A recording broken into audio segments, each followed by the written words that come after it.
When we talk about digital transformation, a key component is change. And we talk about change management, exactly what that means in the context of digital transformation, we can discuss. But the notion of change agents, the people who are driving change, who are helping push and accelerate innovation, is very important. And today on episode number 140 of CXOTalk, I'm speaking with David Bray, who is the CIO of the Federal Communications Commission, and Corina DuBois, who is a strategist and senior communications expert for the Secretary of Defense and the Department of Defense. And Corina, I know I just mangled your title, so I apologize about that, but in a second you can tell us your exact title. I'm Michael Krigsman, and David, how are you? I'm great. How are you, Michael? Great. And Corina, thank you for joining us. This is your first time on CXOTalk. Thanks for having me. I'm happy to be here. So to begin, Corina, since I mangled your title, tell us your exact title and tell us what you do at the Department of Defense. Well, the title doesn't matter so much. It's more about what we're able to do. But I am a strategic planner and communications advisor for the Office of the Secretary of Defense. So that means I get to think about the future of what the Secretary would like to accomplish while he's there at the Department of Defense and how that affects the public, and that can be our external or our internal publics. Okay, so you are advising the Secretary of Defense from a communications strategy and public perception perspective. Is that correct? Absolutely. I do a lot of writing and thinking about what it is we want to accomplish as a team with him at the sphere. Mm-hmm. And do you want to give us a little bit more insight, explain the kinds of things you're thinking about, making it a little bit more concrete? That's a really good way to get at what I do day to day. So the Secretary of Defense, as you know, thinks about a lot of different areas where change is needed or policy is needed. And so it could be anything from what's important to us in the biotech field or how we want to think about innovating from outside the five-sided walls of the Pentagon, or what's important to us on Veterans Day and thanking people for the service that they've done to our country. It runs that gamut of all of the different issues that face the Department of Defense and our country. Great. Thank you. So David, you're the CIO of the FCC. So why don't you give us a brief sense about your role and the things you do at the FCC? Sure.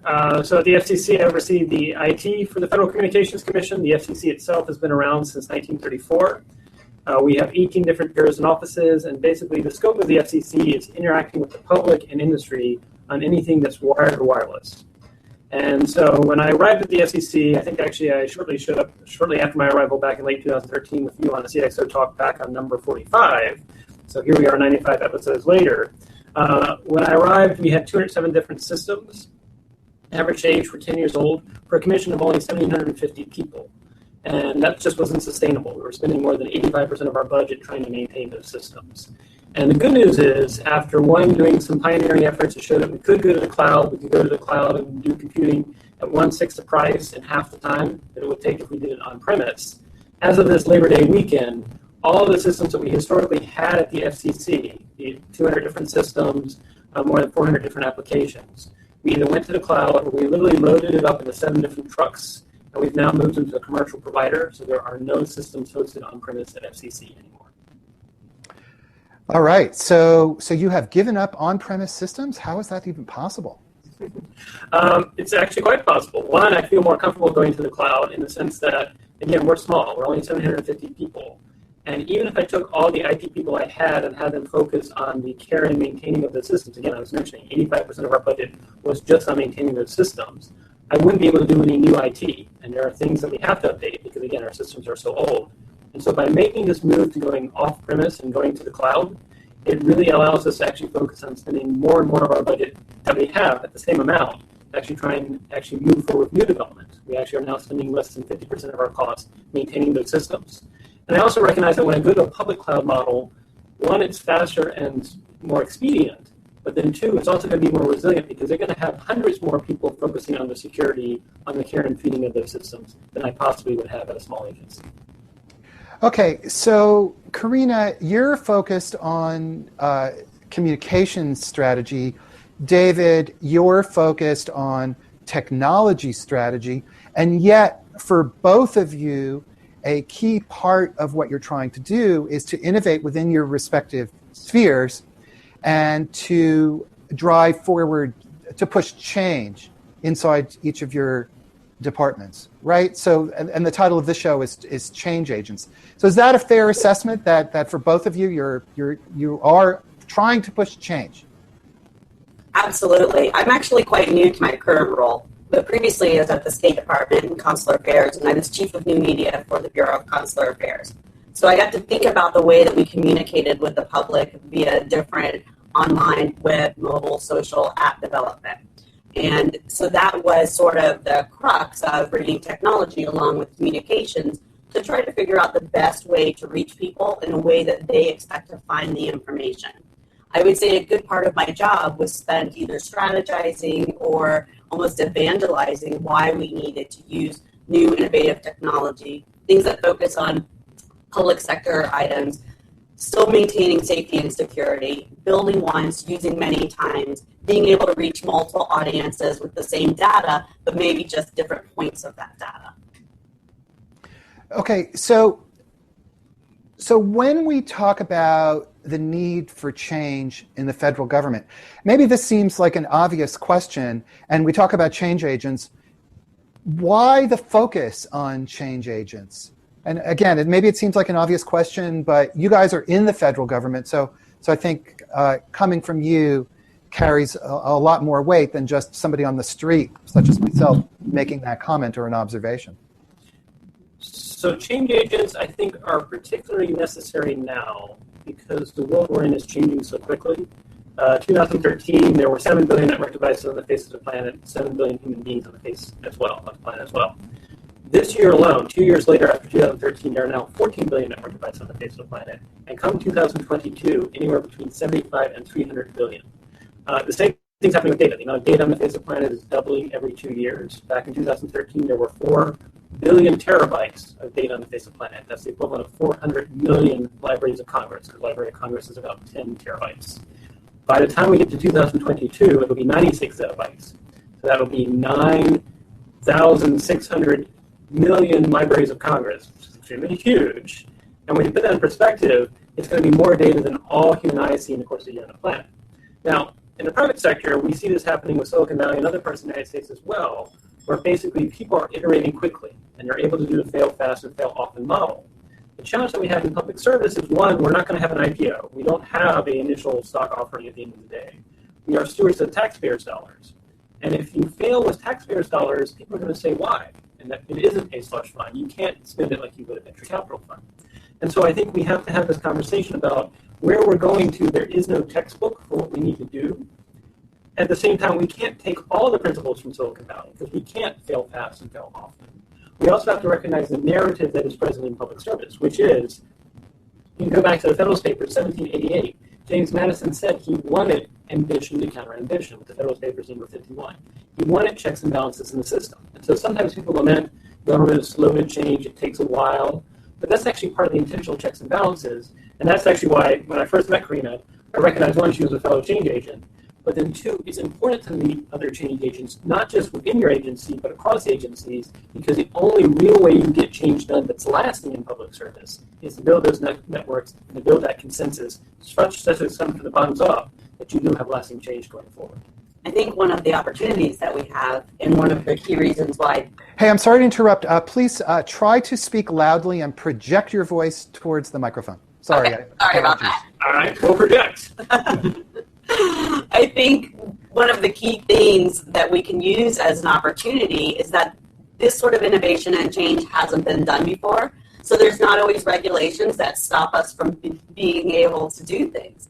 And having other change agents and other people that give you that reality check and say, this is a smart way to go forward. We're also doing similar things. Let's create this footprint. Let's create the policies and the budgets and the structures that can get us to that next step. Let's move beyond, we can't do it because we've never been able to do it, and get to let's do this smarter and let's do this together. And I think approaching that from a whole of government makes it so that we have a bigger footprint to make. Great. So there's this notion that if you can identify other change agents, then you can come together and help consolidate that influence, that push towards innovation in a stronger way. I think so. It's also the recognition that in any organization, you don't expect everyone to be thinking about disruption and innovation. I mean, that's just not feasible. I mean, it was actually Ford Motor Company back when it looked at it said about 20% of the people in their organization are really doing 80% of the change agent work. And I think that would be the same thing that's true in public service. The thing that's interesting, though, is in the era we're facing, if you try and do top-down change, it's often out of date by the time it actually gets implemented. And so you need to think about how can we do bottoms-up change. And the challenge with that is, whereas you can do bottoms-up change in the private sector by creating your own startup and being entrepreneurial, in public service, how do you do bottoms-up change, recognizing that at the end of the day, anything we do actually has to be authorized by law, and law itself is top-down. And so it's this interesting conundrum of, can we create these creative spaces in which change agents can show what's possible, they can build a coalition of the willing, they can demonstrate that we can take these steps forward, such that the people that are more the late adopters or even laggards are willing to then move along after seeing what's possible. And I think that's a conversation that's hard to have because people expect they can just take what's going on in Silicon Valley and transplant it to what's going on in government, whether it's be at the local level, state level, or federal level. And I think what we're saying is there's great lessons to be learned from Silicon Valley, but we also need to understand that there are existing narratives, there are existing challenges. I mean, our budget in the executive branch is not set in the executive branch, it's actually set in the legislative branch. And that's something that's not present when you're dealing with a private sector company, and that a private sector company has autonomy about where it sets its budget and sets its priorities. So budget and priorities is a really both great points. I have found success in figuring out what it is my leaders are trying to accomplish and figuring out how I can help them do that, and then try to demonstrate value and ask them, where can we budget for this? And a lot of times people don't know because they just haven't thought about repurposing their resources that way.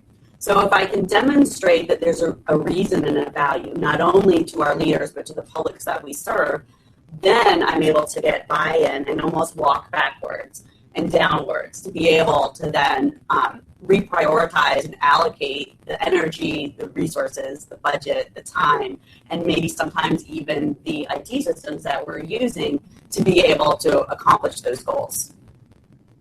So developing quick wins or making it clear the value of the change, making it clear. How do you overcome fearfulness? Because you can demonstrate, hey, this is great, but there's still risk associated with change. How do you address that?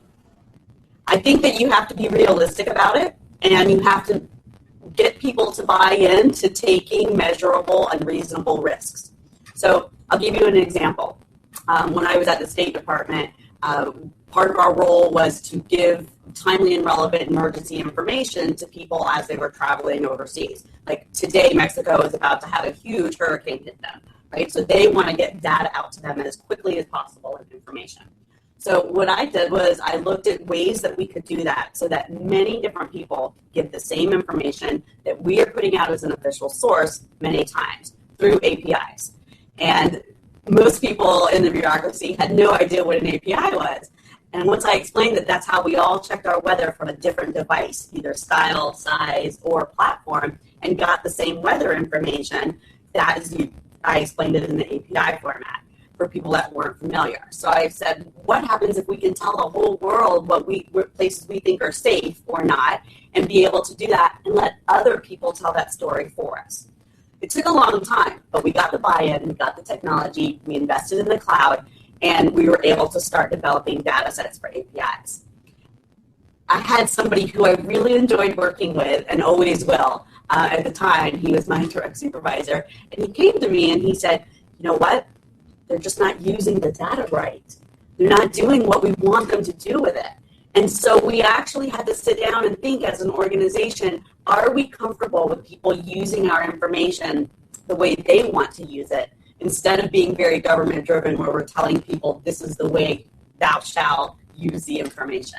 And so it was a huge cultural shift to be able to say we're going to take this risk, and we know that people aren't going to do exactly what we want them to do, but in the end we are servicing our public and we are meeting our goals and needs with these new resources. And I think to actually emphasize what Corina said, there is no textbook for the new world we're facing. And so we have to be willing to experiment. And oftentimes when I talk about this with people and they are concerned or they have concerns about risk or fear, it's worth pointing out that expert, the Greek word meaning out of danger, is a root for both expertise as well as experiments. And that the only way you get expertise is use dangerous things, which are experiments. And so it's having that conversation with the public saying, look, we want to do what we can do in terms of the best we can with the resources we have. We also want to hear from you. And so that's why both Corina and I are on Twitter. That's why I listen to the public. I want to learn as much as possible. Because one, I know I'm not going to have all the answers. In fact, there's a wonderful Harvard Business article that says, in praise of incomplete leaders, that the best leaders actually admit they have blind spots. And with that said, recognizing we are going to take risks because that's the only way we're going to keep up with this exponential era, and we're actually going to do dangerous things. We're going to do experiments, see what work out. At the end of the day, if we have that drive, if we have that receptiveness to learn from people, and even most importantly, we have that determination to get stuff done. In fact, we have this phrase at FCC, which is GSD, which is short for get stuff done, and maybe something else if you're in a different context. We'll power through whatever happens and we'll learn from it. And the goal is to keep up with the pace of change that's happening globally, society, and technologically.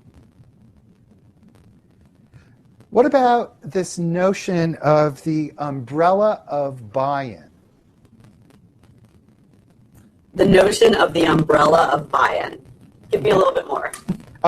David, you've spoken about that in terms of culture, in terms of changing the culture and the need to gain buy-in from your peers. How do you balance, if you're trying to drive change in a large organization, how do you balance the need for buy-in versus just pushing forward, damn the torpedoes, all full speed ahead? Right. So on that one, at least I'll say from my own experience, you can't always be disruptive. If you're always being disruptive, then you're actually not meeting anybody's expectations. And if you don't meet anyone's expectations, then you don't have any allies that back you up when you take something risky and it doesn't work out. And so that's where I do tell people that one, the Greek word leet means to send unto death, and it's actually the root of the word leadership. So leadership is being sent unto death. And that's because back in ancient Greece, the leets were the ones that carried the flag in front of the melee army. And that's all well and good until one melee army meets another melee army, and who's the first to die? The leets. And so you do have to get buy-in. You also have to understand the narrative. When I arrived at the FCC, the average person had been here for 15 and a half years. The average contractor had been here for 19 years. And so when I said we're going to move to a public cloud and we're going to go to everything off-premise, that actually did create some fear in the sense that I'm going to lose my friends that I've been dealing with for 15 years because now we're going to have things off-site. And it wasn't anything related to technology at all. So you need to understand the narrative. You need to figure out how you can adapt it. I also think it's useful to actually ask people what brings them joy, because one puts them in a reflective state of mood, but then two, you find out what they're really interested in and passionate about. And so that even if you have to change or disrupt things, maybe you can still be consistent with what brings them joy, so that yes, you're moving someone's cheese, but maybe you're still getting them to a place where they can provide benefit and actually find enjoyment in the work they're doing. I found the most value in actually playing by all the rules in the beginning. One, it's so that I can learn them and know which lane to stay in. But two, that organizationally and positionally, people trust that the things that I'm talking to them about are things that are for the benefit of the organization, not my benefit as a leader. Sometimes I push forward ideas that I particularly don't really care for, but I think that they're best for the organization or the people that we serve. And I think if you want to take a risk, knowing that you have that background and that balance and that trust, it does make it a lot easier to say, hey, this is going to seem a little wackadoodle, but just hear me out. And I've also found great value in being able to be told no. And sometimes it means let's walk away from that. And other times it means that I didn't give you enough information to get to a yes. So I get to go back and think about how we get there. And sometimes that means calling up other people that are change agents and saying, how did you get here? Help me out with this. So trust is the foundation, in a sense, of being able to drive change through a large organization. Absolutely. In fact, trust, and I would define trust as the willingness to be vulnerable to somebody else that you can't control. And with that, one of the things that I often state, and when I arrived at the FCC, I said we really have 3 core values, which is we need to have benevolence, we need to have competency, and we need to have integrity. And it's interesting because those 3 things of benevolence, competency, and integrity are actually the things that if you think those things are true about a person, then science has shown that psychologically you're then willing to be vulnerable to them, and that therefore you actually trust them. And I think the benevolence piece is key because we are in public service. And the other thing that also is the case is I'm a nonpartisan senior executive, which means I don't side with either party. That means I have to be trusted by both parties as being someone who's apolitical. I'm not bringing my political agenda to my role. I will deliver what we have to do. And at the end of the day, I need to be focused on what's the biggest impact to the public and the best contributions that can be done. So change then is a function of trust. Is that an accurate statement? Yes, you can only get lasting change with trust. And I think that that's also one of the things that makes it so hard to be a Fed. A lot of people don't trust that we are actually trying to do the best that we can. And I'm not going to say that every federal employee is, but there are a lot of us. There are a lot of us, and we're glad that you're there listening to us and talking. And we like to listen back. But from a public perspective, if people don't trust us as an institution, it's difficult when we do try to change things, even if it's for the better, to try to make it so that people are trusting that we have their best interests. And that's inherent in the government. And I think it's something that every Fed, whether they show up with 100% or not, understand that when they come into the door at work every day, that people might not buy into everything that you're selling because they don't trust you. And it's your role to continue to build that. I also think, Michael, you're hitting on a key point about trust, because I do have concerns that the rate of social, local, and technological change is happening so fast that people are feeling the strains on the system. Not just the strain on the system in terms of government, but the strains in the system in just in terms of what's my identity, what's my life, where do I fit in the world? And that itself, the rapid pace of change, is causing distrust in institutions, in particular with government. And so we have this risk that while in the United States we do have checks and balances in the system, we don't want things to move quickly because we don't want any one person to have too much power. It's worth pointing out that the founders actually fought a war against the king. The last thing they wanted is the king-like individual. And we know that power corrupts absolutely. But the rate of technological change itself may be causing distrust in the federal government, and that becomes an issue because then what takes its place? I think there's also the case where in the past, we've had people who were government professionals, and that was seen as different than people that were in the public. And actually, if I could make a suggestion, now with communications and technology, members of the public can if they want to. They don't have to if they don't want to.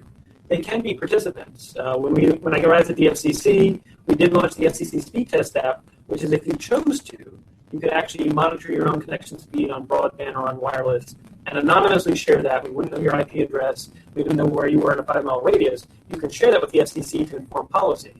And we actually made the code open source so that people could see we didn't know your IP address. They saw that we did privacy by design. And it turned out for a while to be the 4th most downloaded app right behind Google Chrome on the iOS store.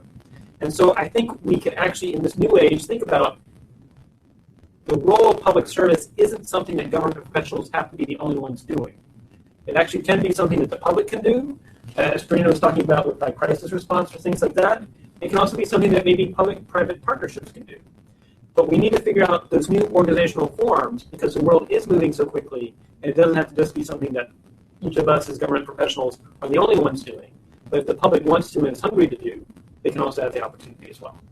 I think the public actually has a great opportunity right now, especially with social media, because never before have their voices been heard without that gatekeeper.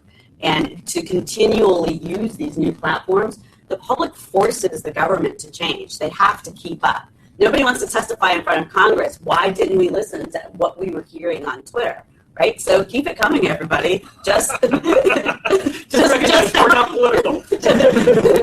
tag them or anything. So we have a great question from Bob Rothman, who asks, how do you deal with change when your intent is good, but the public is cynical? And I would actually amend that question to say, how do you deal with change when your intent is good, but inside your own organization, you're surrounded by anti-innovation antibodies, the people who do not want change? Well, that's why I drink wine. We have happy hours with other change agents, because when you're banging your head against the wall, it's nice to know you're not the only one doing it. I do think to some degree we're both masochists in that I actually thrive when there's anti-innovation antibodies present, because, you know what, I'll be honest. If I took a job that had been done before or someone said was easy, I would get bored. And in fact, I do tend to move on to different jobs only because I want the job that people say it's near impossible, it's never going to work. It's, they've had 9 CIOs in 8 years. Why are you coming into this role? And so I think for both of us, we actually thrive a little bit about it actually being an impossible mission. It's almost like Sherlock Holmes when he has a case. It's like the game is afoot. I think the other thing is we're both on social media. Be transparent about what you're trying to do. Be transparent about the fact you have limited resources or you don't get to set your own budget. In some cases, as Corina mentioned, third parties saying things maybe listen to more because they're not in the system. If I say we need to change, people are going to say, yeah, he's in the system, or maybe he's just trying to get a bigger budget because he wants to have a bigger empire, which is definitely not what I'm trying to do. But having that sort of building those peer-to-peer networks, involve people on the outside, involve sort of strategies to keep you sane, and really sort of figure out that narrative, that conversation about why. What is that sense of urgency, why we must change? Because if you have that sense of urgency, it's often an easier way to clear that path. But you do have to be willing to take flack. I mean, I think each of us do our jobs. And oftentimes people will never know the flack that we're encountering as we try to be change agents. True. I mentioned earlier, if somebody tells me no, or they don't find value in what's happening, I actually respect that and I don't enjoy hearing it, but I take it in and I think, well, why is that happening? And why should I change that, right? Is it because I want to change it, or is it because there's actually a need? And so I have found looking at data is a great way to be able to say, here's the information, here's why we need to do this, here's who's asking for it, and here is the value that it will bring, right? And sometimes that no that I get is good and sends me back and lets me know that maybe I'm going down the wrong path, right? So part of my job is to be fluid and is to listen to those people that say, this is never going to work. I will agree with David. Probably the best thing, besides drinking wine in the evening, is when somebody comes and says, you know what, I didn't believe it, and now I do. And I might not like it. I might not do it. I might not get on the Twitter. But I understand the value in what we're doing now as an organization. Yes, and I think those are the moments you have to hold on to, because there will always be resistance, but when you can overcome it. And I think Corina's being really modest. So, Michael, if I could allow Corina to tell us a little bit about how sometimes you're just a change agent just by where you are in your role. So could you tell us a little bit about your role in the Navy? Absolutely. I thought you'd never ask. I was one of the first females on combat ships. And I served, when I first reported on board, there were 6 females and the ship's crew. And then when the Marines came on, there was about 3,000 more males. And we set out for our first Navy Westpac with, I think, about 60 females with the same ratio of males. And at the time, I didn't really realize that there was anything new going on. I was in boot camp right before, a couple of years before that, first integrated male-female boot camp. Didn't really think anything about that. Now, looking back, I realized the relationships that I made with other women that were in that same situation, with men that supported us through those situations, and the way that we reacted as professionals and personally really shaped what that community became. And I would say to anybody that's listening today or later, if you're in one of those new situations and you don't realize that you're paving the path, you actually are. And it's nice to take a deep breath and be able to think, how do I do this in a manner that I want somebody to do it 20 years from now? Right. I think it's key to be a non-anxious presence. And I think that's what you embody with your U.S. Navy service. And I think Sometimes change you don't recognize until 10 or 15 years later, but definitely the case here. So, Corina, I have to ask, what was that like? That must have been some experience. It was surreal. First of all, I'm directionally challenged, so I can only figure out how to get throughout the ship, like find where the mess decks were. So I was going through my own personal crisis when I got on board because I couldn't find anything except where the food was. So I guess that was important. But it was surreal. I definitely at that time walked into a room and was a female first and a professional second. And I have a very good friend who was on board that ship with me. Her name's Andy Bergman Good, and she has now since commanded her own ship, and she's stationed overseas right now. And her and I walked into a room together one day, and it was the middle of the night. We were doing some engineering exercises underway, and we had been told that we needed to stick around because we were going to be part of what was going on. When we entered this room, she has no idea I'm telling this story. When we entered the room, we were asked to provide beverages for the engineering crews that were visiting on board. Oh, really, really? And Andy looked at me and said, I didn't join the Navy to serve coffee, did you? And I said, no, actually, that's not why I joined the Navy or why I came on board this ship. And we turned around and we walked out of the room. And I didn't realize at the time I probably could have lost my job and gone to jail. But it was having somebody that was like that, a change agent, we didn't even realize that what was going to happen, that was our mindset, and that was the way that we were able to pave. But that's an interesting example. It's an interesting example for a bunch of reasons, but one of which is in order to drive a change in attitudes on that ship among officers, you took a very significant personal risk. As you said, you could have lost your job, you could have gone to jail. And in a way, isn't that the fundamental difference between people who are willing and comfortable with change and those who are not, is the willingness to take that risk? I think that's a great point. I mean, my friend and I knew each other in a professional capacity and enjoyed reading books together. Not once did we ever say, okay, if anybody gives us a hard time, we're going to, say no. We're going to see the riveter and tell them no. It is just something that happened, and it happened very naturally. And it didn't feel like the way that we were reacting was wrong. So that helped shape my career, not only as a professional, but also as a female and working in sometimes IT sectors. Women are not as well represented as they should be. And so that shapes the way that I look at organizations now, not just in the government, but those that we do work with, and think about how are we representing all of the people, all of them as professionals, and how are we diving into the best roles that they can have. And I think, while it is true, there's only going to be a certain amount of people that are going to be willing to put that risk on the line and be willing to actually say, well, maybe I can get fired or lose my job or even worse. Those people can then inspire other people that may be on the fence. And so I have no doubt that your actions probably later had other people say, well, wait, I've been on the fence. And that actually tipped and cued my mind. And I think that's important in any organization you're in. While you may be the early adopter of whatever change is needed, think about how do you address those then later adopters and even the laggards so that you can win those hearts and minds, because it really is about winning hearts and minds. So risk-taking then is a form of leadership, and if you combine risk-taking with trust and credibility, in a way, that's your definition of a change agent, is it not? Absolutely. And you can be at any level in any organization to be a leader, to be a risk taker, and to be a change agent. You don't have to be at the very bottom with something to prove. You don't have to be at the very top with something to spend. You can be anywhere in that organization and truly affect that sort of change. And sometimes being a change agent means at that time and moment, you may be fired or you may be sent someplace else.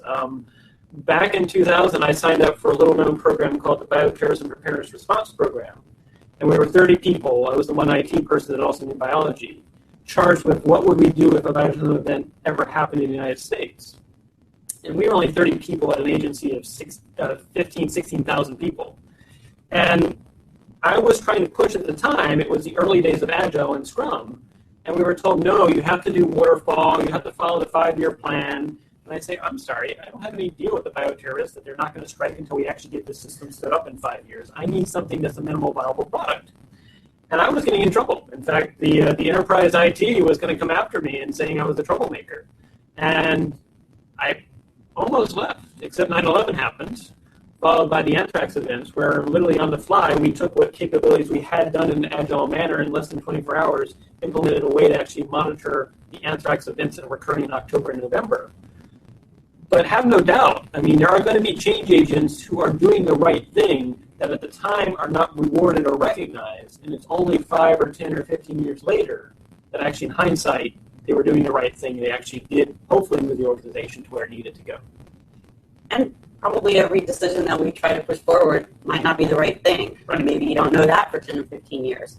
The intent to get there and to iterate, not just from an IT perspective, but actually from the way that you operate and take information and test things is key. So we only have about 10 minutes left. This conversation has really flown by very, very quickly. But let's try to develop a kind of framework for driving successful change in a large organization. Maybe David, let's start with you. If you were to lay out a framework for driving successful change in a large organization, what would the key points be?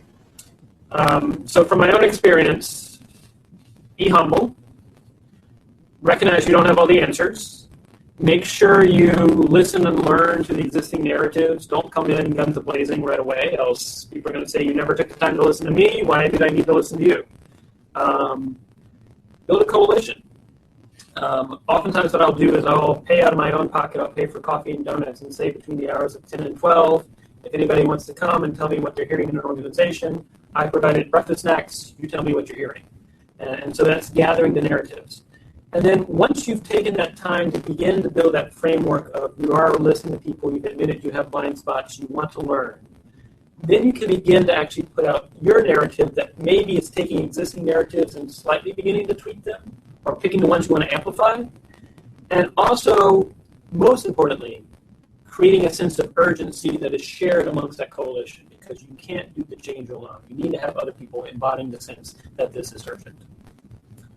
I like those ideas. I work a little bit differently. I do start out understanding the organization and the needs and the way in which they've worked to meet those needs. But then I jump all the way forward and I think about where I want to be. In 3 years, what do I want to see? If I'm to leave an organization, what will that legacy be? And then I work backwards from there. Well, then who needs to know about this? Who needs to give buy-in? Who needs to be consulted where I'm getting more information? What are the actual tactics that we have to start taking to get there? And that ladder run, I sort of move up and down over and over as whatever that scope is, or however it changes. I agree, be humble, know that you don't know all of the answers.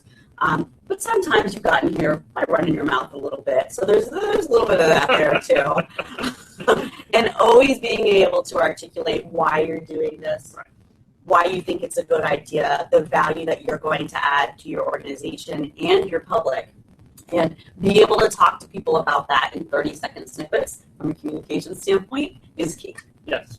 And I think the point that Corina said about why is so key. Oftentimes I see people try to drive change either talking about the what or the how. That gets lost. If you've not led with the why, you're not going to actually be able to get to where you want to go. And then also what you said about where you want to be in 3 years or 2 years. I often try to put at some point a point of no return, because then you can't roll back the change that you rolled out. And so at the FCC, when we moved to either 100% public cloud or a commercial service provider, which we did achieve, we can't bring the servers back. In fact, we literally cut the cables that were here. So there's no return. So the communication, the ability to communicate well is a critical component of this. communication that's appropriate for your sector, right? The IT folks, if you talk about waterfall and agile and scrum, right, that's the whole language that fortunately I know some about, but that's probably about it. So being able to communicate effectively within the circles that you are trying to influence or get information from. And sometimes that changes. I would say another thing that the change agents that I've encountered, something that I really value in them is that they can speak more than one language. And I don't mean that from a perspective of I speak Spanish or French, but it's I'm not illiterate in what it is David is trying to do. I understand it enough. I might not be able to write fluently in it, but I can actually speak it. And that helps as a change agent to understand the same common vocabulary that people are using to understand why they need to do something. So the ability to speak in the language of your constituency or stakeholders. Absolutely. Very much, and you have to be multilingual. The other thing I would also say is communication with the goal of, one, learning and listening, but then two, also building trust. There's a reason why Corina and I dress this way, that we don't always wear a t-shirt and blue jeans to work, even if we might want to, because while that might be a way of changing the culture, is that really towards the end that you want to go to, or would you prefer to have this be camouflage? And I do admit that this is camouflage, because I don't wear this at home. But I wear this camouflage because what I want people to really focus on is more the other things I'm trying to drive change on versus whether or not you're wearing a tie or not. Now that said, I expect my developers, they're more than welcome to wear blue jeans, but when I go to the Hill, I'm probably not wearing blue jeans. Any other final points of advice? So Corina, what advice do you have for somebody who is working in the government, or in any large organization, doesn't have to just be the government, working in a large organization, wanting to drive positive change with the best of intentions, and is just being beaten back? What should that person do? I like to tell people, never walk into a room and apologize for who you are or who you aren't. Focus on what you know you can do well and how you can provide value to the people that you're doing it for. You will always come out ahead. So always be sure that you are providing value, which of course now in order to do that, you have to be undertaking the steps you both were describing earlier, including listening to their stories, communicating so that you have credibility. So it requires all of that, doesn't it? Absolutely. I know we're short on time, but I want to tell this one vignette that I'm not sure I told you. When I was about 16, I was working in a nursing home. It was one of my first jobs, and I was working in the kitchen. And I really could not stand being a server or being out on the floor. So I would volunteer to come in at 4 a.m. and do all of the prep as long as I didn't have to go out. One day we were short-staffed, and I had to go out and serve. And I wasn't familiar with the people that were in the community. And there was one gentleman that was asking for bacon. And he really, really wanted bacon. And so I went back to the kitchen, and I looked, and all there were like these bits and pieces of cafeteria-style bacon that's at the bottom of the bin. So I went back out and I said, there's really not any good bacon to bring you. There's just like these crumbly bits, and they're not good, and we're just out of bacon. And he told me, he demanded that I go back there and I bring him whatever it is that was there. So I did. I was 16, I was differential, I was trying to do the best job that I could, and I scraped up these oily, gross bits because I thought this is what the guy wanted. And I go back out and I give it to him, and he stands up and he berates me, yells at me that I didn't respect him enough to bring him actual bacon. And I later learned that maybe he hadn't remembered the earlier conversation. But it stuck with me, and the thing that I learned was never present something to somebody that you don't have full confidence in is going to be the right product. I don't know if the guy should have eaten bacon. For all I know, he was supposed to be on a diet, and I never worked out there. So there's a lot of other lessons of what questions I should have been asking. But the bottom line is always stuck with me. Even if I don't think that I'm getting it right, I'm giving you the best thing that I can, and I'm listening. Okay, so if you're not listening, it ain't going to work. And David, we're just about out of time here, so your advice to that person who's struggling trying to drive change. The first would be look up the poem by Rudyard Kipling, 1895, called If, recognizing that we probably need to adapt it for our 21st century to be all humanity. The first two lines are, if you can keep your head about you when all are losing theirs and blaming on you, if you can trust yourself when all men and women doubt you, but make allowance for their doubting too. I think that really embodies that you need to, one, believe in yourself, but also have that humbleness to step outside of yourself and say, maybe I'm missing something. And then the other thing is, whatever environment you're in, recognize it's both about you bringing your talents to that environment, but it's also about that environment appreciating the talents you bring. And if after you've tried to be a change agent for 6 months or 9 months, that environment is not appreciating the talents you brought, guess what? There are plenty of other environments, and maybe you should go there. Okay, well, amazingly great advice. And this conversation, it feels like we've been talking for 5 minutes, but we've been talking for 45 minutes. So I want to thank you both. This has been episode number 140 of CXOTalk. I'm Michael Krigsman, and today we have been speaking with Corina DuBois, who is with the Department of Defense, and David Bray, who is with the Federal Communications Commission, about change agents, being a change agent in a large organization. Corina and David, thank you so much for taking the time today. Thanks for having us, Michael. Thank you. And everybody, thanks for watching. Next week, we'll be talking with the Chief Marketing Officer of Arrow Electronics, a huge, huge company. Join us then, and please like us on Facebook. Thanks, everybody. Bye-bye.